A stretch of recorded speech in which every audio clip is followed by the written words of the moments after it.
Pues bien, habíamos visto en los dos módulos anteriores del taller, en la primera unidad se llamó genealogías, exploramos periodización y el origen histórico de la globalización, más un par de conceptos. En contextos tratamos de abordar el sistema, el funcionamiento diacrónico, como si fuera un sistema de la globalización, y en este tercer módulo que lo titulamos Perspectivas, es un análisis de la coyuntura actual, de especialmente el rol de China como candidato a ser nuevo hegemón, eh, y los conflictos que podría entrañar el paso de una potencia central, que es dueña de la moneda de reserva de intercambio del mundo, que es el dólar, a China, basada en el yuan.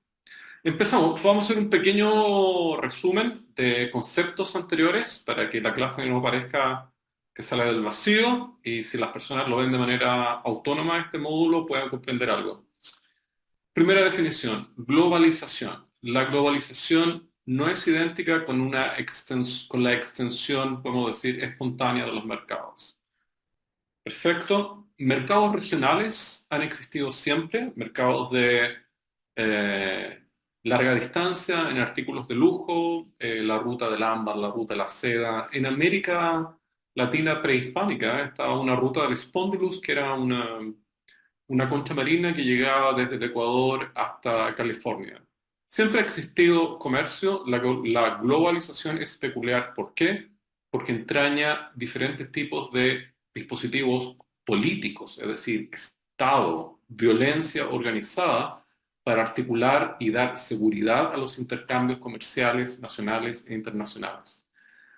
El capitalismo en su fase pirática o mercantilista, liderada por las ciudades-estados del norte de Italia, Génova, Florencia o Venecia, podemos decir que fue una protoglobalización o una globalización imperfecta, pese al enorme radio de acción de estas ciudades mercantiles, fluviales, marítimas.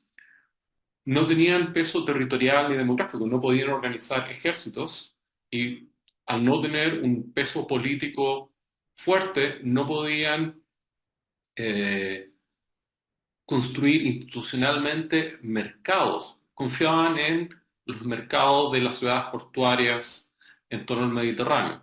De manera que un proyecto más maduro de globalización ocurre cuando se traslada el epicentro de acumulación capitalista a las ciudades del norte de Italia, a Holanda. Y Holanda tiene más territorio, pero todavía tiene, podemos decir, poca población y no puede articular un gran Estado. Aún así, logró crear durante su siglo de oro. Holanda es podemos decir, la región central de los Países Bajos. Logró crear, a la escala tal vez de Portugal, mayor que Portugal, un imperio mercantil lleno de emporios o factorías desde Indonesia hasta Manhattan. Manhattan era originalmente una isla holandesa, lo compraron los ingleses como en el 1650, algo así. Solamente logra podemos decir, la migración de eh, el ganglio de grandes finanzas internacionales que pasa desde el norte de Italia a Holanda y después a Inglaterra. Es en Inglaterra donde puede conciliarse el poder financiero, que es básicamente información, es inteligencia. ¿Qué produce, qué, dónde, cuándo? Eh, Puede integrarse la inteligencia financiera a un país con territorio y demografía que puede crear un ejército, puede crear una flota mercante, de manera que puede ser policía del mundo.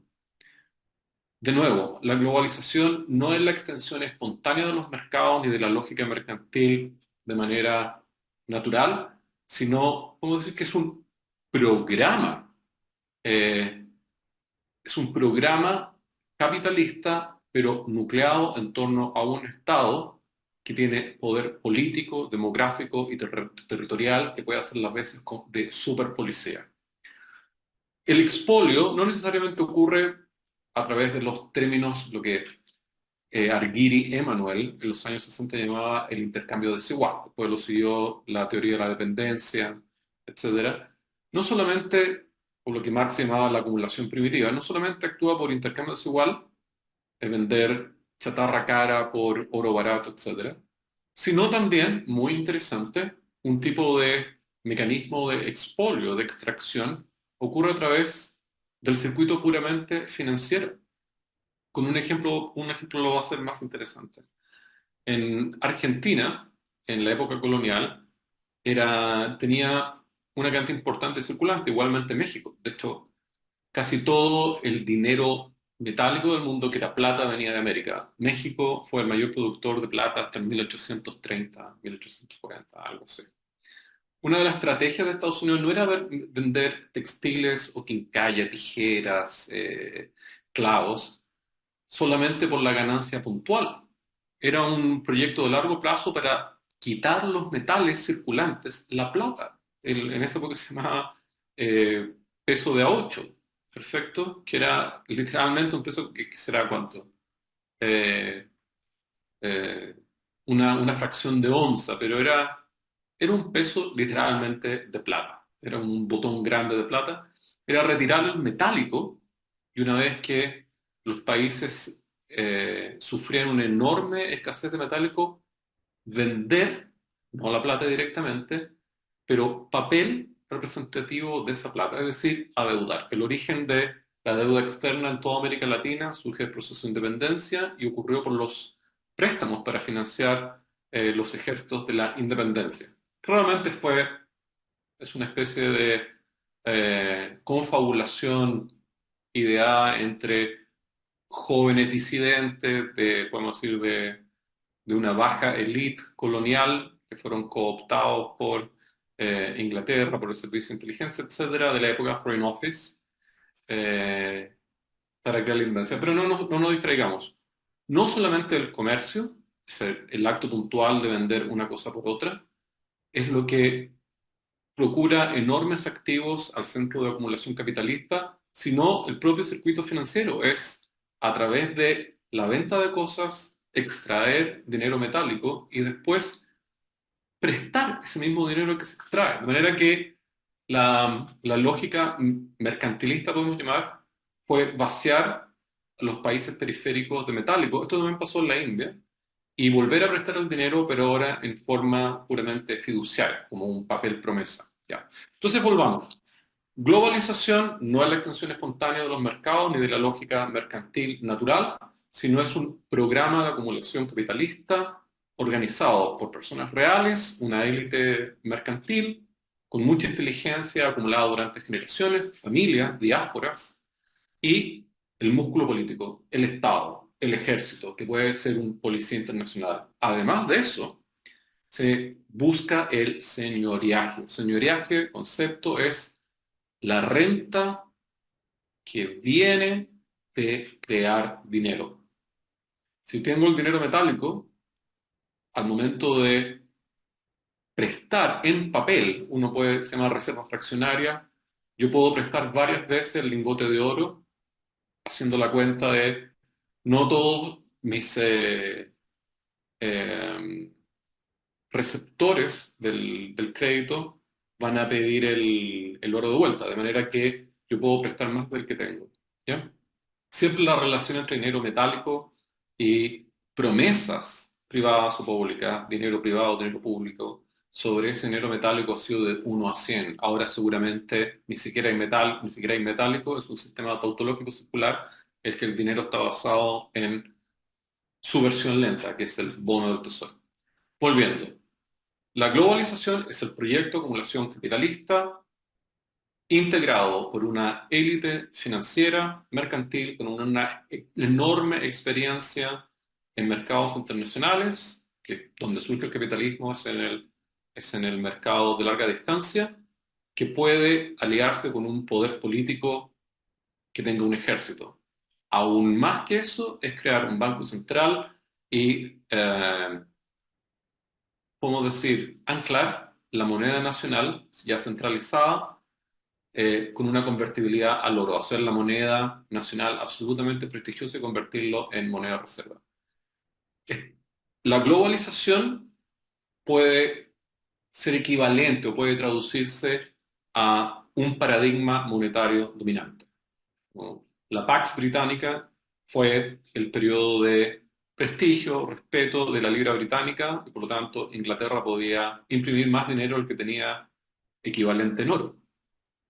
El paso de un proceso de acumulación a otro con un epicentro físico distinto y con élites que no tienen por qué ser iguales, es traumático. El paso de la Pax Británica a la Pax Americana, es decir, el paso de una hegemonía monetaria a otro, de la libra esterlina eh, equivalente al oro, convertible por oro, y al dólar, que también era originalmente convertible al oro, eh, $36 una onza, esto fue hasta 1971, el proceso de transferir un hegemón a otro causó en Occidente dos guerras mundiales, una depresión en el 29 y el surgimiento de proyectos autárquicos. En gran parte una de las respuestas contextuales a la crisis del patrón oro, el hecho que Inglaterra se estaba cerrando sobre sí misma porque estaba pagando todas sus deudas de guerra con libra esterlina que no tenían respaldo en oro, es que los países dejaron de aceptar libra esterlina y los países se introvirtieron y cambiaron comercio por imperio. Lo que no se consigue por comercio se consigue por imperio. Y esto fue el caso de los fascismos europeos. Eh, Hubo una influencia en la crisis del patrón oro y que trataron de articularse de manera introvertida, como imperios autónomos. También lo había hecho Inglaterra con el proyecto de la Commonwealth. Pero volviendo, pasar de un hegemón a otro es un proceso absolutamente traumático. Las élites implicadas en la gestión de una acumulación capitalista no tienen por qué ser las mismas. ¿Perfecto? Y este traspaso se ha traducido en dos guerras mundiales, una crisis económica del 29 y el surgimiento de proyectos, podemos decir, autárquicos, el caso del fascismo y el caso de la Unión Soviética. Una digresión o paréntesis interesante, durante 80 años, 70 años, la Unión Soviética trató de crear una globalización paralela a partir de, me puedo equivocar, debe ser del 1927-28, la Unión Soviética decide eh, desacoplarse del proyecto de revolución internacional, dejar de financiar partidos comunistas en el exterior con el fin insurreccional de tomarse el poder y se concentran en el proyecto de socialismo en un solo país. Que esto es una innovación dentro de la tradición marxista. El marxismo fue, vamos a decir, pensado con la enorme inercia de la Revolución Francesa, Napoleónica y las revoluciones, la primera de los polos de 1848, que tenían una dimensión internacional. De manera que siempre hubo una tensión en el marxismo entre, podemos decir, el capitalismo siempre tuvo una dimensión imperial, colonial, internacional, y por otra parte, la política no puede ser otra cosa que nacional, o estar circunscrita a un Estado real, que es un Estado funcionando con frontera, etc. En la Unión Soviética se cierra como proyecto autárquico en 1927, mantiene todavía relaciones internacionales para compra de grano o transferencia tecnológica. Después de la Segunda Guerra Mundial, la Unión Soviética a través de Comecon, que era una especie de Ronda Uruguay, de GATT, de Sociedad de Libre Comercio dentro de los países satélites de la Unión Soviética, Cuba, Vietnam, después, etcétera, se trató de hacer libre comercio. La queja de algunos países, en el caso de Yugoslavia, es que realmente había una lógica colonial de nuevo, porque Rusia podía decirle a Yugoslavia que produjera trigo y Rusia iba a producir tijera o tractores y iba a tener, podemos decir, el beneficio de producir manufactura. Volviendo, este proceso puede ser que es un experimento complejo, ambiguo, pero por causas más bien políticas que económicas, la Unión Soviética ya implosiona en 1990 y podemos decir que en 1990 es una fecha crucial para la expansión del proyecto global atlántico. Hubo un primer corte muy importante en 1971 a raíz de la enorme erosión fiscal presupuestaria de la guerra de Vietnam. Estados Unidos cambia la mayoría de su economía del sector civil al sector militar y eh, cede economía nacional e internacional a Europa y Japón. No tiene cómo pagar las importaciones con dólar convertible y al igual que Inglaterra en la primera posguerra decide realmente pagar con dinero convertible solamente en su propio bono, que es una, realmente una estafa. Eh, a partir de ese momento podemos decir que no hay patrón oro-dólar, hay un patrón dólar-bono del tesoro americano denominado en dólar. Es absolutamente circular, tautológico y es la diferencia entre dinero rápido, líquido y una promesa de ese dinero al cual está asociado un interés que puede variar, es como 1%, 2, 3%. Durante 10 años casi todos los bonos soberanos han tenido interés muy, muy, muy bajo. Perfecto. Para no irnos, podemos decir que lo que llamamos la globalización neoliberal, que es desindustrializadora en Occidente e industrializadora en China y en el sudeste asiático, eh, recibe, podemos decir, experimenta una crisis, se llama el shock de Nixon, Nixon Shock, en 1971, y ahora el dólar está basado en sí mismo, conserva todavía el señoreaje. Señoreaje significa crear dinero de la nada y tener esa renta. Todas las operaciones internacionales, aunque sean entre terceros países, digamos, entre Irán y Japón, se basan en dólar. Pues bien, junto con la caída de la Unión Soviética y la apertura de los mercados de mano de obra, capitales, patentes tecnológicas, China ya había entrado de manera consensuada a la globalización atlántica a partir de, digamos, de los últimos años de Mao.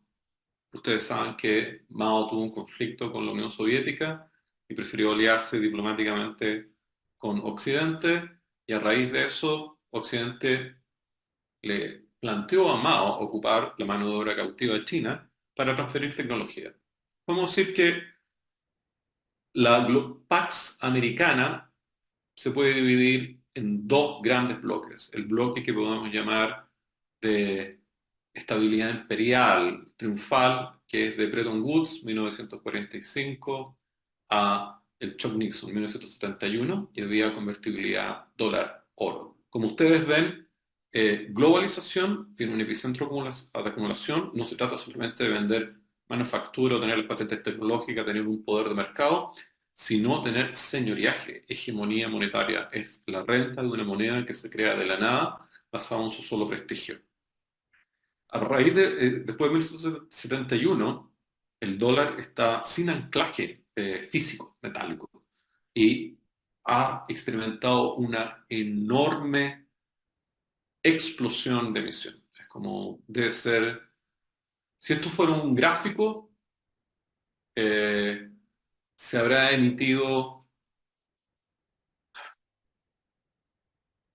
del volumen de circulante en el 1950 al 2000,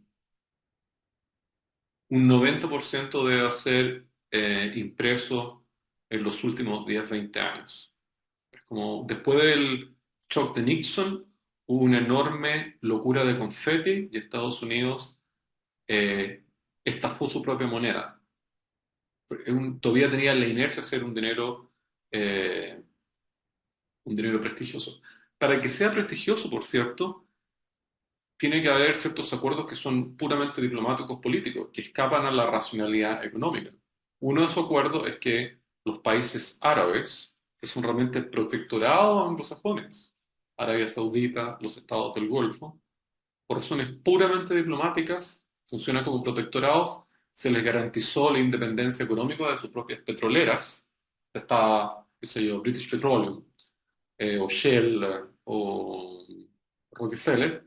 Aramco es una empresa pública saudita. Pública significa que es parte de la familia saudita. Pero lo que pueden producir petróleo los sauditas, pero están obligados por un acuerdo diplomático a que su petróleo solamente se compre en dólar americano.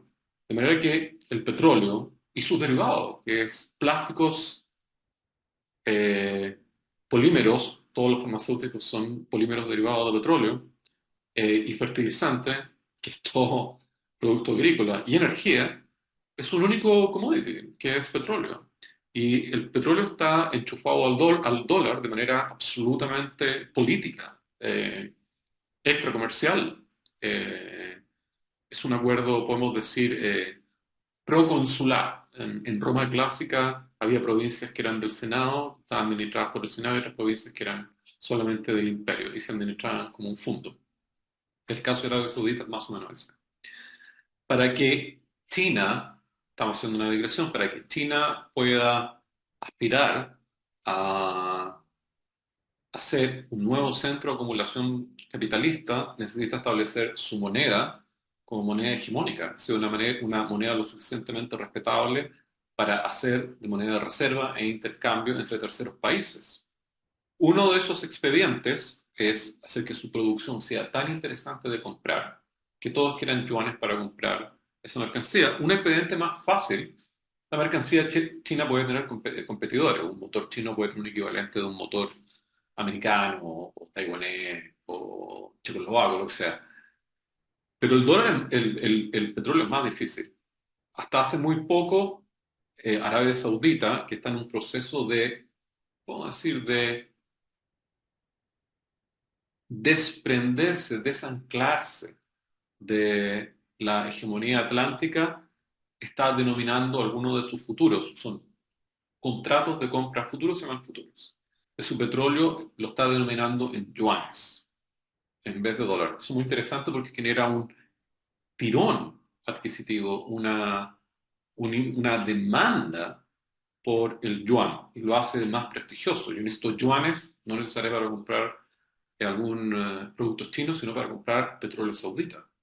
Perfecto. Volviendo, con la caída de la Unión Soviética en 1990, con la apertura consensuada, táctica de China como un mercado universal, un mercado vastísimo de mano de obra cautiva, con, podemos decir, el enchufe entre petróleo y dólar, y aparte, después de la crisis del shock Nixon, que el dólar no es convertible a oro, tenemos este escenario en que eh,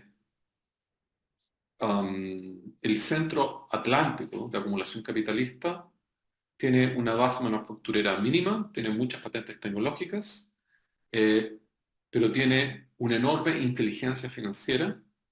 Esto no es algo que se pueda cuantificar muy bien porque son relaciones básicamente personales, son personas que conocen a otras personas. Es una dimensión del poder conocer personas y tener una confianza con una saudita para para plantear, celebrar futuros de billones de dólares en compras de petróleo en dólares. Eso es un poder político.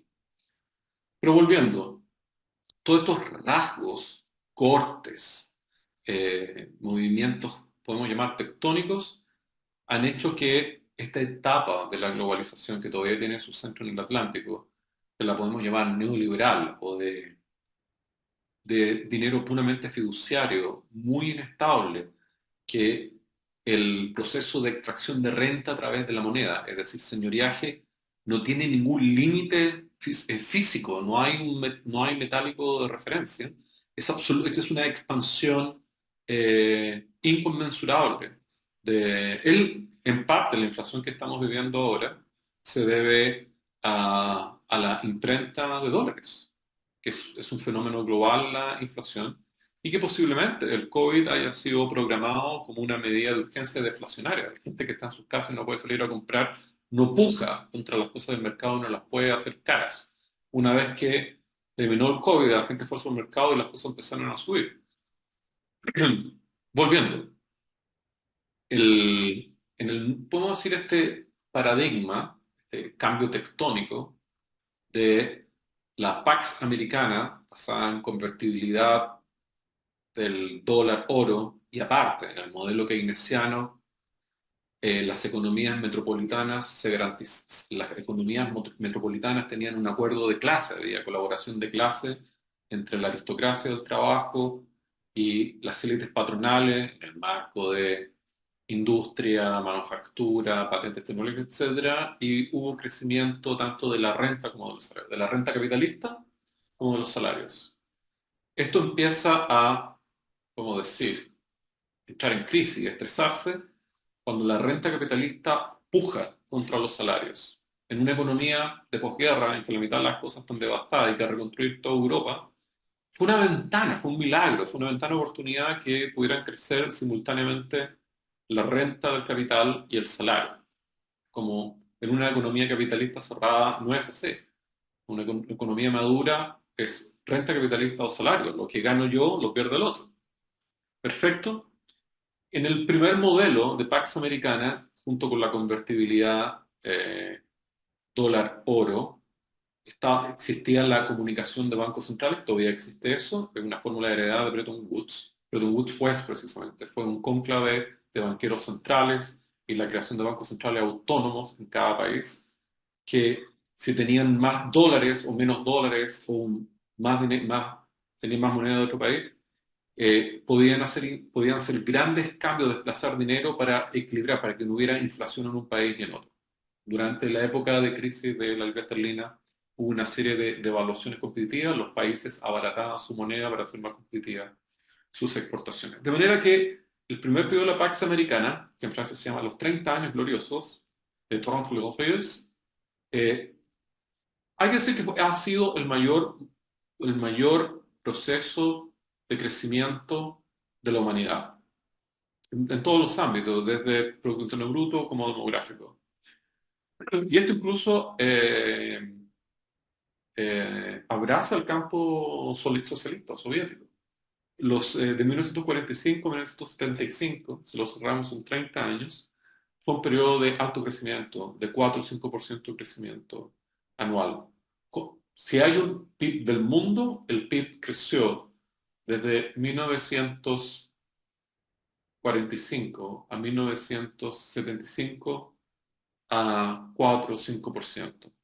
Ustedes tienen cualquier volumen y hay crédito, hay interés compuesto. Si es 3% se dobla en 70 años, si es 5% se dobla en 40 años. De manera que el PIB global se ha doblado o cuatriplicado a partir de 1945. La primera Pax Americana podemos decir que es un fenómeno complejo, ambiguo, pero el fenómeno de prosperidad global es más o menos innegable, con todos los traumas que significa, desplazamiento, etcétera. En este primer tipo de globalización es interesante, no todos los factores de producción son globales. En este, en este acuerdo, que tiene dimensiones, vamos a decir, diplomáticas de nación a nación, pero también eh, intraclasistas. Hay acuerdos de clase en cada país. Podemos decir que es un acuerdo entre la aristocracia del trabajo en términos de la sociología marxista, para señalar a los grupos de obreros más calificados, por ejemplo. En Chile sería minería eh, o manufactura automotriz, es aristocracia del trabajo, versus un proletariado o trabajadores migrantes, etc. Hubo, junto con un acuerdo, vamos a decir, internacional, diplomático, en que cada país se le permitió tener una economía nacional eh, lo suficientemente estable a través de los mecanismos de bancos centrales que no pudieran devaluar su moneda y si hay demasiados dólares en un país porque exporta mucho, ese país después su moneda va a ser más cara y no va a poder exportar. De manera que si entran muchos dólares, esos dólares se tienen que volver a mandar a Estados Unidos. ¿Se entiende lo que estoy diciendo? Se trata de equilibrar el fenómeno de diferenciales en los precios de moneda, porque si las monedas saltan, ya sea por manipulación local o ya sea porque un país muy exitoso y exporta mucho va a tener muchos dólares, y si tiene muchos dólares va a hacer cara su moneda y sus productos están valorados en esa moneda y van a hacer esa moneda, van a hacer esos productos muy caros, de manera que las exportaciones van a caer. Para equilibrar eso, existió el sistema de bancos centrales y podemos decir que fue más bien exitoso. Esta globalización no fue la globalización de todos los factores, fue una globalización de comercio, innegablemente, pero atención, durante la Pax Americana hubo una serie de controles de capital. Esto es raro, porque Estados Unidos era ya una economía madura financiera, pero Estados Unidos, entendiendo que la, la movilización rápida de capitales fue lo que causó la crisis del 29. La crisis del 29 ocurrió cuando Inglaterra, que tiene una enorme escasez de metálico, subió el interés para captar metálico de Estados Unidos y eso provocó escasez de metálico en Estados Unidos. Para evitar ese tipo de fugas de capital traumáticas, volátiles, como se restringió, esto es interesante, un sector, podemos decir, una fracción del capitalismo, que lo podemos ver como el sector industrial ligado a la industria bélica, tuvo mayor músculo o palanca política para eh, crear economía mixta, productiva, con alianza interclasista y aún más eh, crear acuerdos de comercio contemplando que cada país podía tener, siempre subordinado a Estados Unidos, podía tener pequeñas estructuras o medianas estructuras industriales, fue el caso de Japón eh, y Alemania. En el caso de América Latina y los países árabes, Estados Unidos fue uno de los principales promotores de la industrialización por sustitución e importaciones, que es una industrialización tramposa porque se enfoca solamente en la manufactura ligera. Pero Estados Unidos entendía que países puramente agrarios no iban a tener, o sin tecnología, no iban a tener la posibilidad ni siquiera de vender productos para comprar cosas americanas. De manera que hubo una pequeña política, como decir, desarrollista y descolonizadora, un periodo en Estados Unidos. Eh, Junto con eso, bueno, podemos decir que no todos los factores estaban globalizados, como hubo mucho comercio. eh, los 30 gloriosos es la época del auge de las exportaciones de autos o partes de máquina, pero autos, durables domésticos, partes de máquina, una enorme época de expansión de comercio. Hoy día, si uno pudiera analizar, hay tal vez menos comercio de manera relativa por población. Tal vez hay menos comercio que antes.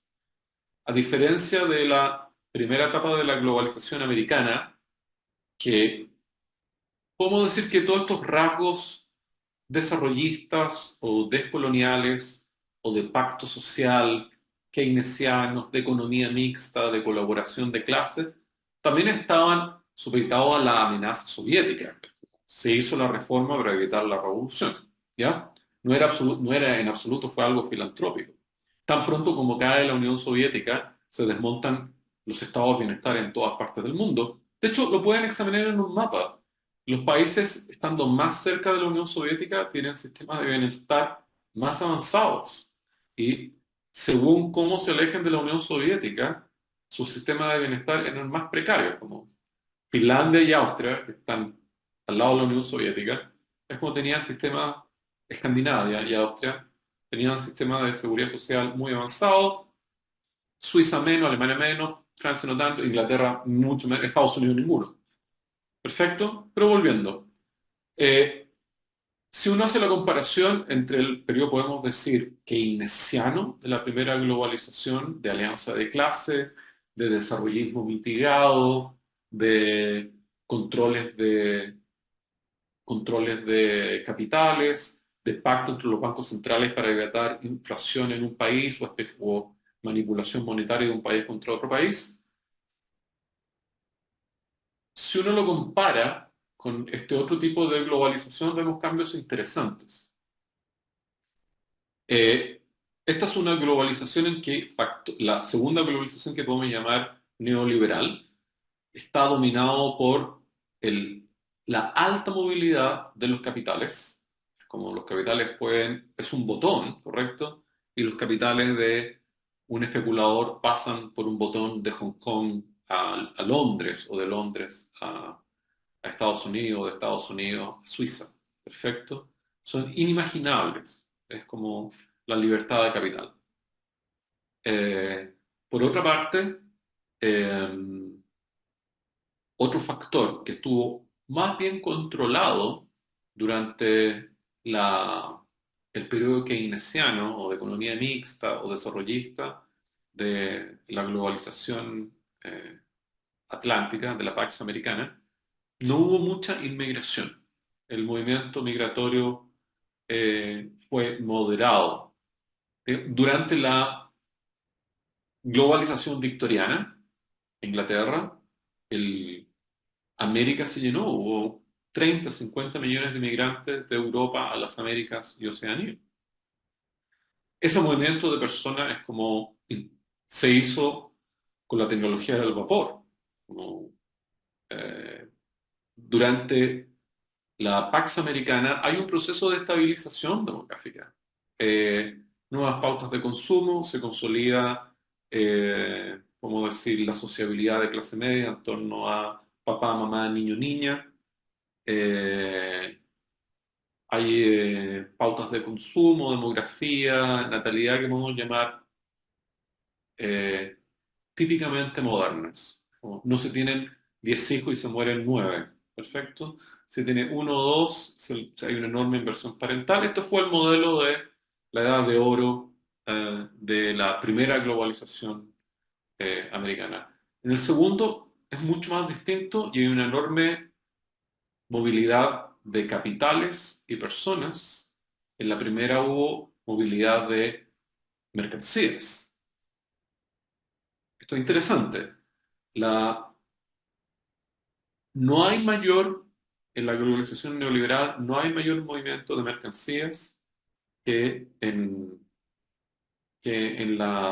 la globalización temprana americana. La globalización neoliberal está protagonizada por el hipermovimiento, por el desplazamiento instantáneo de capitales y también de personas.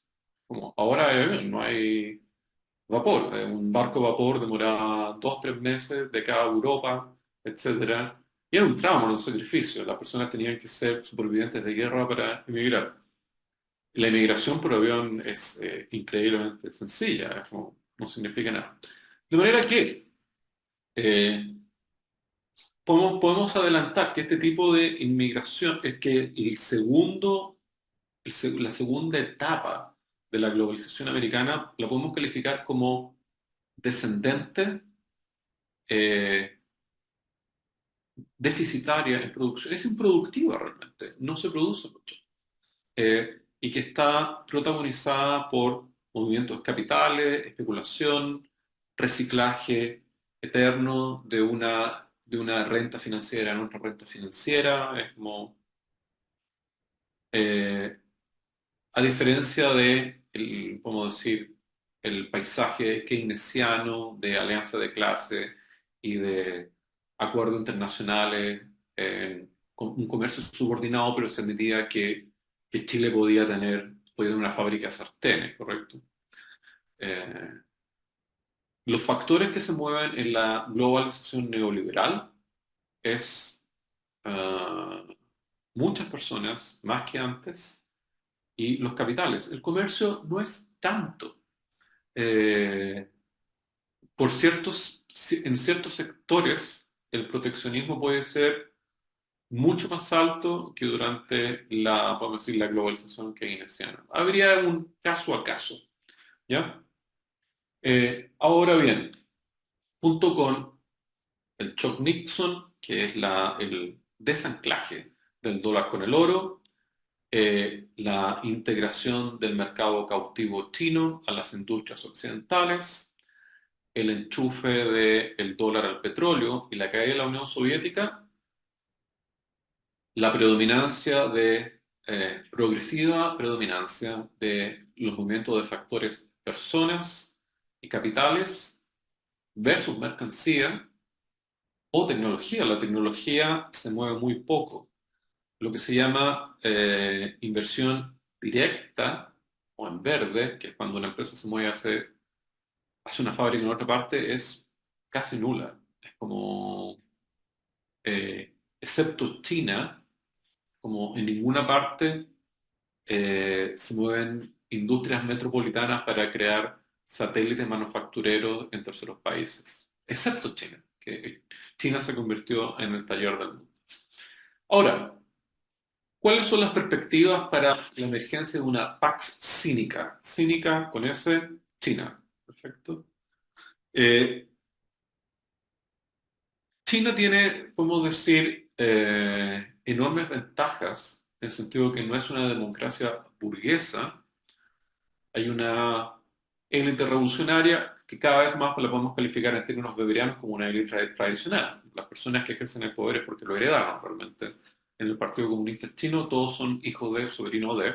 Vamos a decir que es una aristocracia benigna que está muy integrada con el proyecto nacional. China es un país de una enorme homogeneidad étnica, un 98% son de una etnia, Han. La familia es una institución muy prestigiosa en China, la religión personal china, el culto de los ancestros. No hay no hay religión universalista abstracta. El budismo un poco, etcétera. Pero realmente en el código cultural chino es predominante el confucianismo y el culto a los ancestros. El confucianismo realmente es una religión de Estado, en que las personas tienen que desarrollar virtudes parentales o cívicas y hacer un buen trabajo, etcétera. Es una especie de calvinismo del Estado. China tiene enormes ventajas en el ámbito cultural, internamente, pero tiene desventajas podemos decir, en el poder suave, porque como realmente es un imperio sí, étnico, de civilización continua durante 2000 años, no es un país de inmigración, a diferencia de Estados Unidos, que es un microcosmos del mundo, que es una nación inmigratoria, la cultura americana es la cultura realmente del mundo como uno de los méritos de la globalización americana, que no lo pudo haber hecho Venecia o Holanda o Inglaterra, es que la cultura americana, que es un extraño cóctel entre hedonismo, culto a la libertad, igualitarismo muy superficial, individualismo, es un cóctel muy atractivo. También es muy disolvente, muy corrosivo. Pero gran parte de la lengua franca cultural del mundo es americano. Desde la música popular, eh, los códigos juveniles. Esto es muy interesante. El sujeto político juventud no existía antes del siglo XX. Ser joven era una enfermedad que se pasaba con el tiempo. El sujeto, eh, el sujeto político joven, articulado con una plataforma de intereses, ideología, etcétera, es solamente parte de la cultura de consumo americana y surgió realmente en Estados Unidos y después se transmitió en el año 68 con las 7 revoluciones juveniles a Europa. Pero volviendo, Estados Unidos cuenta de la misma manera, de manera inversa, que no hay una ideología nacional homogénea, coherente, porque Estados Unidos no es una nación étnica, no hay tampoco una religión cívica, excepto el culto a la Constitución. Eh, Sin embargo, estos mismos defectos vuelven a Estados Unidos enormemente, podemos decir, viral. Su cultura es viral por ser Estados Unidos una nación inmigratoria, no étnica, que está centrada en valores que podemos llamar individualistas, hedonistas, exhibicionistas, rápido, y que forma parte, y que ha creado la lengua franca de los códigos culturales juveniles en todas partes del mundo. Y el sujeto, comillas, joven, entonces que es hegemónico, es parte de la sociedad de consumo crear un consumidor ideal que es perpetuamente joven porque está en déficit de identidad y tiene que tener marcas para semantizarse, tiene que significarse, tiene que eh, tener apelativos, tótems, como marcas tribales que son las marcas, etc. Eso podemos decir que es un problema de China. China no puede crear una cultura global, porque su cultura nacional, que es muy fuerte, es puramente étnica. Nadie va a aprender chino. Todos vamos a aprender inglés, nadie va a aprender español. Entonces, son uno de los problemas que tiene.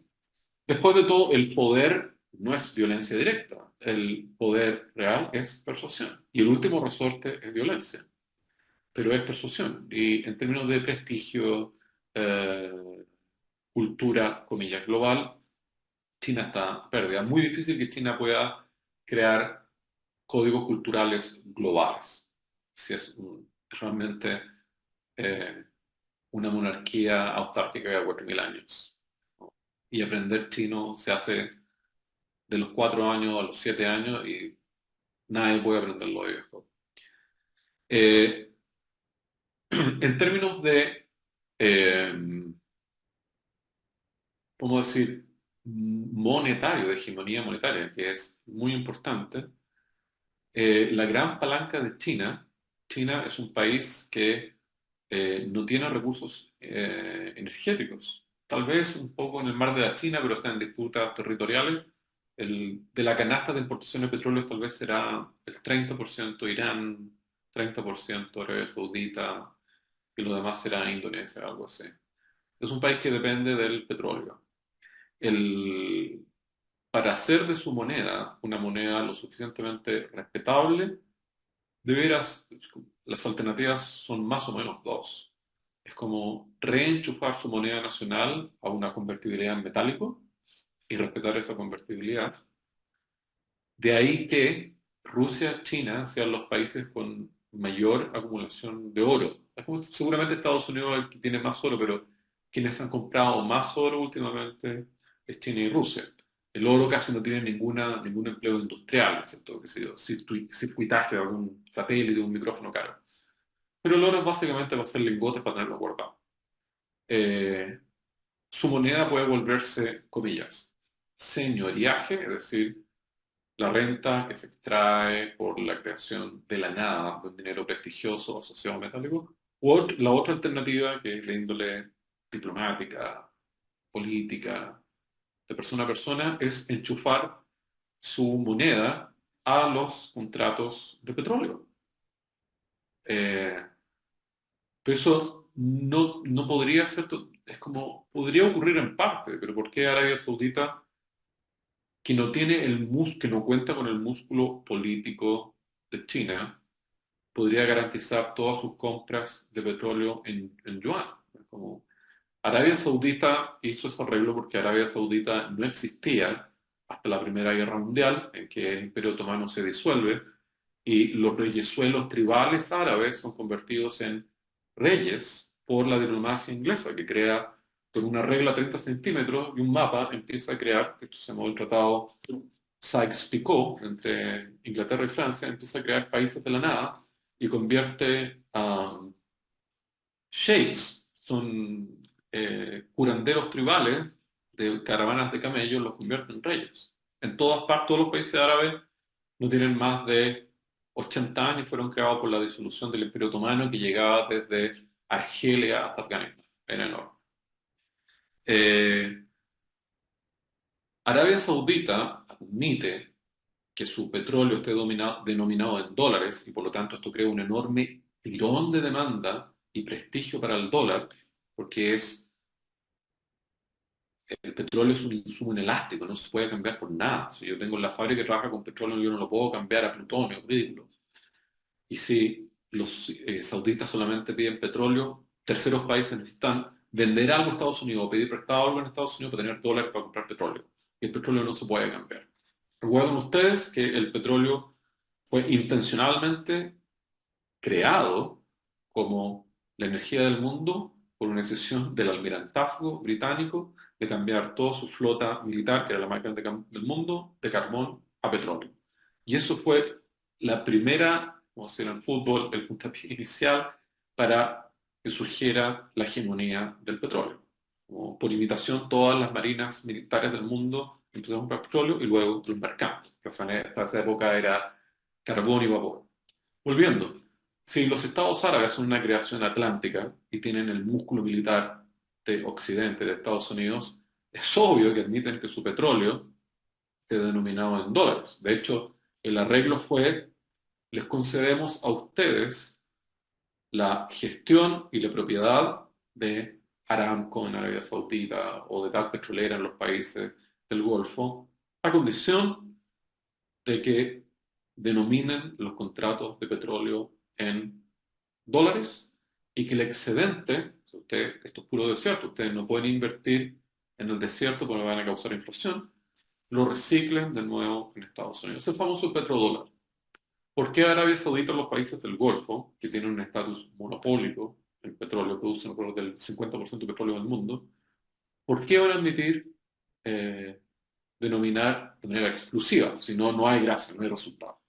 De manera exclusiva sus contratos de petróleo en yuan. China podría garantizar seguridad total, músculo político, músculo militar a Arabia Saudita y los países del Golfo. O los países del Golfo se podrían desestabilizar, muchos son de mayoría chiita, de ahí la enorme gravitación de Irán. Irán no es solamente un país, es una civilización, que es Persia, que tiene 3.000 años de civilización continua. Eh, una persona puede ser turca, afgana, árabe y puede tener civilización, o hindú, puede tener civilización persa. La cultura cortesana desde el Imperio Otomano, desde Estambul hasta Nueva Delhi, era persa.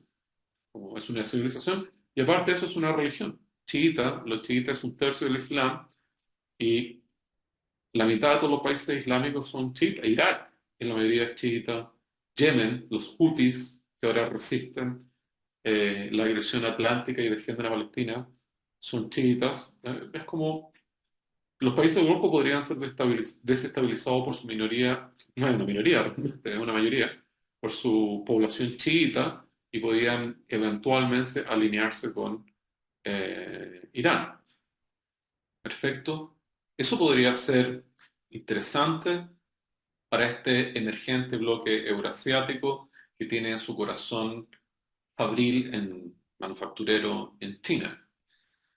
De manera que, resumiendo, China durante 30 años se ha servido y explotado a su favor vamos a decir, el pacto colonial con Estados Unidos para ocupar su población cautiva como mano de obra muy cualificada, muy disciplinada y con manitos chiquitas ideales para circuitos. Eh, y durante este tiempo ha hecho ingeniería inversa, y donde se ponía una fábrica IBM, al otro lado se ponía la fábrica, o era la misma fábrica realmente, donde estaba IBM era realmente Huawei de noche, y copiaron toda la tecnología. O incluso la mejoraron, como el caso de transistores ahora, que hubo un veto internacional para vender máquinas, son máquinas que imprimen placas de circuitaje, y las máquinas físicas entiendo que están en Holanda y recibieron veto de vender estas máquinas a China. Hay una tercera compañía que es Foxconn, que es taiwanesa, pero no sé si ella tiene las tecnologías, perdón, las patentes de estas máquinas. El punto es que había un embargo internacional por la carrera de miniaturización electrónica, eh, eh, microcircuitos, y China desarrolló un tipo de, soy profano en materia, pero un tipo de placa electrónica igualmente eficiente, pero más barata. Eh, Volviendo, China tiene problemas para volver su moneda de reserva internacional, porque para eso tendría que prestar, volver a los países del Golfo protectorados militares chinos. Es lo mismo que hace los países anglosajones. Eso sería un cambio complejo para Arabia Saudita y los países del Golfo, que tienen el 50% del petróleo, porque saldrían de la esfera de protección angloamericana, y dentro de la esfera china tendrían un socio muy complejo que es Irán, que puede desestabilizar su propia población. Eventualmente China podría estar de acuerdo en la desestabilización de los países del Golfo para que los nuevos liderazgos chiitas pro-iraníes admiten un protectorado conjunto iraní y chino. Eso podría ser un despliegue interesante. Sin embargo, estos son especulaciones y a este punto China es un candidato interesante como cohegemón, pero no como hegemón absoluto. Estados Unidos, aunque es una economía fuertemente desindustrializada, conserva el primer brazo militar del mundo, aunque se hayan quedado cortos con municiones y muchos... Esto nunca se va a saber muy bien el poder real militar, porque un arma guardada sin ejercicio es como no se sabe si funciona muy bien. De manera que, al menos en los números, de manera nominal, superficial, Estados Unidos es el principal gorila militar del mundo. Eh, el que le sigue es China, y después debe ser... es complicada la cifra. Estamos viendo ahora globalización y ejército. Arabia Saudita tiene también un aparato militar interesante. Es difícil analizar el aparato militar porque el papel no es totalmente confiable y hay que ver el per cápita. Por ejemplo, cuántos hombres en armas? China. Eh, pero cuántos transatlánticos y de los transatlánticos se pueden desplegar aviones? Bueno, Estados Unidos. Bueno, tanques, bueno, eh, la Unión Soviética. De manera que eh, China tiene una enorme y vasta infantería, pero la infantería es tierra. Eh, un poder global necesita una flota. China no es la primera potencia en marina de guerra.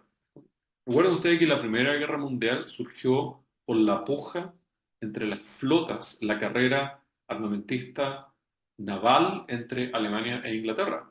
Y existió esta carrera armamentista naval porque Alemania quería una plataforma confiable para su comercio exterior, porque Alemania no tenía, es un país sin energía, necesita petróleo, tiene carbón, pero para el segundo o tercer ciclo de la revolución industrial necesitaba realmente petróleo. Eh, dejamos acá China, ya lo ven, es como, tiene ventajas que tiene una enorme cohesión nacional por su cultura introvertida, étnica, y esto significa una desventaja para crear prestigio exterior. Está, ocurre el caso inverso en Estados Unidos, que tiene una cultura nacional muy débil, muy superficial, y su mayor pegamento son los televangelistas y el deporte. Pero en cambio, esta misma superficialidad hace que su ideología local sea lengua franca cultural del mundo y especialmente sea el código del sujeto juvenil de manera global. Es impactante. Todas las culturas juveniles, incluso en China, son americanas. Eh, China podría disputar el señoreaje eh, monetario, pero para eso tendría que enchufar su moneda nacional o bien al oro, para eso necesita explotar mucho oro, necesita vaciar África de oro, o lo podría enchufar con los países petroleros, pero para eso necesita convertirse en protector militar de esos países petroleros, o desestabilizarlo y esperar que el nuevo liderazgo pacte con ellos. En términos militares, China es un país con una enorme infantería, pero infantería es ocupación militar de un país vecino. Lo que necesita esto es interesante, China confía más bien en lo que se llama Ruta de la Seda, que es un sistema ferrocarrilero que llega desde España hasta, estoy inventando, o sea, Vladivostok o hasta Cantón, ¿ya? Más que en una flota mercante y una marina de guerra. Es interesante. Puede ser un enorme atavismo cultural que China literalmente significa el imperio, el reino del medio, que Pekín está encerrado, absolutamente no es un mundo marítimo. Es un enorme atavismo cultural que China confíe en un despliegue continental en la dimensión euroasiática. y que no tenga una gran flota marítima. A lo mejor China no está, de hecho, China nunca ha sido un imperio expansivo. Su única aventura en el exterior fue Vietnam durante la dinastía Tang, en el siglo octavo, que realmente la ocuparon y la significaron. Los chinos, la clase culta vietnamita llegó a hablar y a escribir chino. Pero China no tiene una gran tradición pirática, de manera que es poco real, es como que, que se plantee como hegemón absoluto y que articule una marina de guerra. Eso, entonces vimos vamos a decir, las premisas de la hegemonía global. Uno, China lo tiene, es como primer líder en manufactura, es como patentes tecnológicas, es la primera cantidad de doctorados por capital humano, tecnología, patentes, lo tiene. Su cultura local no puede transformarse en una cultura internacional, es un punto deficiente, y para que su moneda sea moneda de reserva internacional, que es, pues, es el núcleo crítico de la hegemonía global, es que la moneda nacional sea moneda de reserva e intercambio de terceros países, para a través de esa moneda crear una renta, es decir, yo imprimo dinero de la nada y defraudo mi propia moneda, porque los demás confían inocentemente en que es convertible o al menos muy confiable. Ese es el gran negocio de la hegemonía global. Lo podría hacer China enchufándose al oro o bien creando protectorados militares en los países del Golfo. Pero para eso necesita una enorme marina de guerra. Entiendo que su única base militar está en Djibouti. Esto es interesante porque está en el Cuerno de África. Hay un guiño, sí, la base militar está en Djibouti, que también es la entrada hacia el canal de Suez. La actual guerra de Gaza, el contexto es Suez, es crear un segundo canal. El interés de Israel es crear un segundo canal para el mundo atlántico, especialmente, aunque esto puede ser pragmático, puede ser para cualquiera, pero es crear un segundo Suez, porque se teme que el Suez que exista puede ser eventualmente controlado por China si logra crear protectorados militares en los países del Golfo. Eso puede suceder como no puede suceder. Perfecto. Eh, creo que visité todos los temas de este módulo.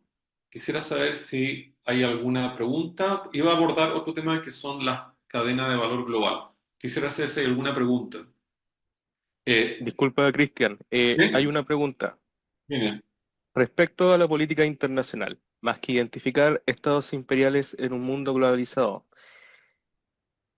eh, ¿qué en un mundo globalizado, debería ser organismos internacionales? Y si es así, en nuestro caso, que Chile, que sufre en un semicoloniaje económico, ¿cómo deberíamos jerarquizar o posicionar los enemigos políticos? Querido amigo, primero, cuando uno dice organismo internacional es un enorme eufemismo. No hay organismo internacional real. En el caso de Naciones Unidas, está la Asamblea General, en que cada país es un voto, pero las decisiones importantes que significan derecho de la guerra, es decir, quién puede invadir a quién, las toma el Consejo de Defensa, que realmente es un club, que son los países ganadores de la Segunda Guerra Mundial, más algún invitado. De manera que, y se ven otros organismos paraestatales, por ejemplo, el Banco Mundial o Fondo Monetario Internacional, funcionan como una sociedad anónima por acciones. Los países tienen voto de acuerdo a los capitales que aportan. Estados Unidos aporta, entiendo, el 17-18% de los capitales del Fondo Monetario Internacional, de manera que tiene el 18% de poder de voto. ¿En qué sentido eso es internacional? Para países de pequeño rango, nosotros no somos totalmente chicos, es un país de pequeño rango, la alternativa son alianzas regionales. Por otra parte, siempre hay este razonamiento. Un país muy pequeño no puede producir para consumir. Los países muy grandes pueden ser literalmente autárquicos. Estados Unidos y Rusia pueden cerrar la cortina y no necesitan comerciar con nadie. Para el caso particular de Chile, Chile es un país de rango medio que está en una situación neocolonial o de imperialismo informal, de captación de sus élites políticas, académicas, empresariales, como la gente se gana plata, pone su plata en Miami, etcétera. El diagnóstico todos los tenemos. La solución siempre es elusiva.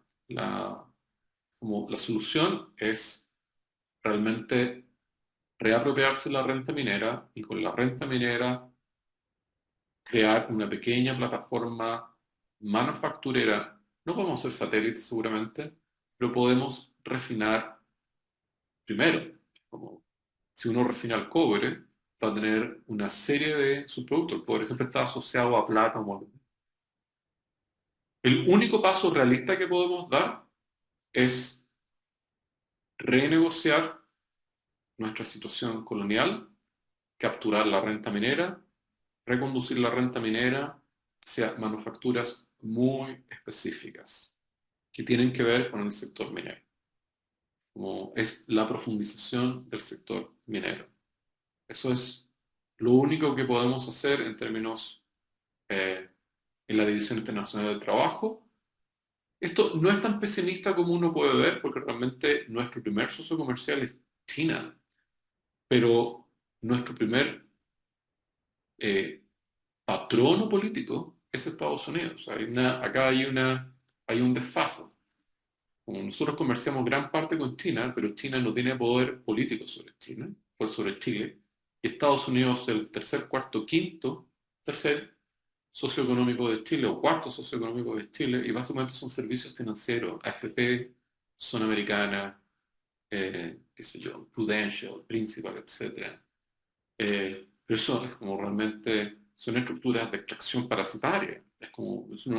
Entran en la cuenta porque van plata de un lado para otro, pero realmente no es comercio, ni tampoco es creación de empresas en Chile. No hay una farmacéutica americana, una cervecera americana que se mueve en Chile.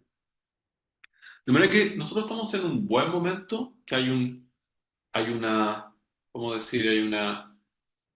Un episodio de rivalidad entre regiones subimperiales, Eurasia, Rusia, China, y la erosión del poder político americano. Como Brasil, por ejemplo, es como una posición neutralista, cortó relaciones con Israel. El país, Brasil no es chico, es interesante. De manera que nosotros podemos políticamente tener la alternativa, no somos Mónaco, ¿correcto? Es un país que tiene cierta tradición, el fenómeno de la unidad popular, es algo posible. Oye, ahora volviendo al cajón desastre, hay algunos términos que quisiera abordar, como que también se me fue. Uno de los fenómenos en el primer ciclo de globalización de la Pax Americana, que era keynesiano, de alianza intraclase, de cohabitación incluso con el mundo soviético, de cohabitación con las demás economías desarrolladas, de permitir cuotas de mercado, de negociar los tipos de cambio entre monedas, había una especie de cultura de moderación, ¿ya? En lo que vamos a llamar en el periodo neoliberal, que es de desindustrialización, el comercio, lo que nosotros llamamos comercio, no necesariamente es el viaje de un producto terminado en un país hacia un segundo o tercer país. Muchas veces lo que nosotros llamamos comercio internacional es comercio intraempresa. Acá voy a introducir el término cadenas de valor globales. Como una vez hice una cuenta y es como se determinó que alrededor del 30-40% de lo que se creía que era comercio son movimientos de piezas de parte de IBM de una planta o de una oficina en Malasia a otra en, en Japón o a otra en Londres. ¿Perfecto? Una de las diferencias con, podemos decir, con la globalización keynesiana, que se admitía un cierto grado de desarrollo, era que había industria local. De hecho, había alianzas intraclase con la aristocracia obrera y la patronal. La patronal ahora está absolutamente financializada. La mayoría no son empresas familiares, sino son acciones por empresa, y el antiguo patrón se transformó en rentista, y realmente la gerencia está a cargo de la empresa, y la gerencia lo que hace es básicamente adeudar la empresa para nutrir de dividendos al accionista que fue parte de la familia dirigente de la empresa hace 30 o 40 años. Volviendo. Eh, el auto Ford que se mandaba, estoy inventando Chile, el Ford T, perfecto, el famoso auto negro como una cafetera de 1920, estaba hecho completamente en Estados Unidos. Yo creo que tal vez uno de los insumos neumáticos estaba hecho, era un insumo de importación, que venía del Amazonas y que Ford hizo Fordonia, hizo una ciudadela utópica en el Amazonas para tener una provisión eh, sin saltos de caucho amazónico para la fábrica de autos, para los neumáticos. Eh, el auto se hacía en una planta en Pensilvania, Pittsburgh, lo que sea, Ohio, sí, es Ohio, y se mandaba a Chile, el Forte. Eh, lo que tenemos ahora es que, como está absolutamente desterritorializada la producción, eh, si nosotros por ahí ponemos, por ejemplo, un iPhone, las patentes son americanas, japonesas, alemanas. Digamos, el, el insumo cognitivo que va en un iPhone, parte del circuitaje está hecho en Taiwán, el visor puede estar hecho en Japón o Vietnam, eh, la pila puede estar hecha estoy inventando, puede estar hecha en Australia. El producto se registra en Irlanda, donde no paga impuestos, donde está Apple, y el producto se comercializa en Estados Unidos, en Europa y de vuelta en todas partes del mundo. Es como cómo se hacen las cuentas nacionales con un producto absolutamente desterritorializado. Aparte, también esto es interesante. En los viejos proyectos de desarrollo nacional, planificación central, etcétera, era el mundo del hierro todavía. Nosotros vimos el mundo del hierro desde la revolución metalúrgica del año 1000 antes de Cristo. Era el mundo del arado. En el campo soviético era cambiar el arado de palo por un arado de hierro o por un tractor. La tecnología que hay en un tractor es básicamente tecnología neumática, motor de combustión interna, eh, y prácticas de fundición para hacer los metales, partes de máquina, y sí, el neumático es el único insumo exótico. Los cueros, como están en todas partes para los asientos. De manera que en la vieja época de los proyectos de planificación central, en los proyectos de economía autoritaria como Alemania o Italia, etcétera, o incluso en el New Deal americano, en el Fordismo, eh, las cosas generalmente estaban hechas en los países. Ahora, por la propia naturaleza del producto, casi ningún producto tecnológico, estamos hablando de una tetera, estamos hablando de ahora de los durables tecnológicos personales, es como celulares, como computadores, etcétera, ninguno podría ser hecho en un solo país, ni las patentes pertenecen a un solo país. Son realmente productos globales, aunque evidentemente la plusvalía se concentra en un solo centro, ¿ya? La plata que se gana se deposita seguramente en los bancos Wall Street, etcétera. Es como, si uno quisiera hacer ahora un proyecto nacional, industrial, con planificación central, es como ya sea en clave socialista o en clave keynesiana, los productos mismos, gran parte de los productos eh, realmente no son factibles de producir ni son escalables en condiciones puramente locales, incluso de una gran economía como Rusia o Estados Unidos. Rusia, por ejemplo, no puede, es como ha tenido enormes problemas para producir sus propios microcircuitos. Es como, esto es bien interesante, no sé si ustedes saben que Alemania Oriental hizo un enorme esfuerzo de inteligencia, espionaje industrial, etcétera, para tratar de crear circuitos iguales, mejor, igual, menos iguales que Occidente y perdió esa carrera. Eh, en la última parte del experimento de planificación socialista, era tal la masa de complejidad económica, decisión administrativa, movimiento de personas, de objetos, almacenamiento, que realmente el abaco y el calculista, que era una persona humana con una libreta, no alcanzaba.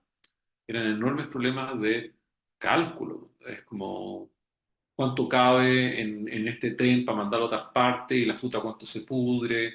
Es como cuántas partes de hule se necesitan para una manguera. Imagínense la enorme complejidad, monstruosa. Hubo el proyecto de computarizar la mayoría de la gestión económica, pero Rusia no pudo crear, Rusia tiene 40 premios Nobel en física, como tontos no son. Pero no se pudo crear, ahora actualmente Rusia no puede crear microtransmisores, perdón, microtransistores, microcircuitaje, chips, la forma más sencilla de llamarlos. Solamente China este año tiene autonomía en la creación de chips. Imagínense ustedes que si en la época de la globalización keynesiana, podemos llamar fordista, eh, las cosas que se producían eran durables domésticos, automotriz, partes de máquina, todo eso es el mundo de hierro, el mundo del acero.